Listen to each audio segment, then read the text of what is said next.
Сайн байцгаана уу өдрийн минь намайг мөнхцэг гэдэг. Өнөөдөр би амиа бодох нь зөв үү гэсэн асуултанд хариулъя. За олон хүмүүс чи өөрийгөө бодохгүй бол өөр хэн чамайг бодох юм бэ гэсэн ярианаас эргэн тойрныхоо хүмүүсийг амиа хувиа хичээдэг болгодог.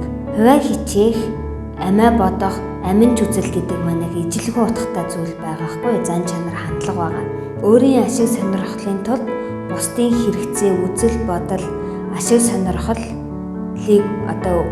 үл анзаараад анхаарал хандуулахгүй байхаас эхэлдэм байна гэсэн.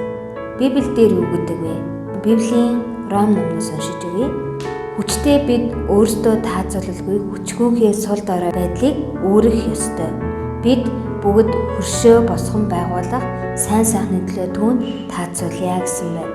Тэгэхээр өнөөдрийн Библийн үгнээс харахтаа сул дорой хүмүүстэй тусалдаг, тэднийг босгон байгуулдаг, тэдний сайн сайхны төлөө бас шийдвэр гаргадаг, үйлдэл хийдэг хүмүүс байх нь хамгийн зөв юм байна гэж бодож байна.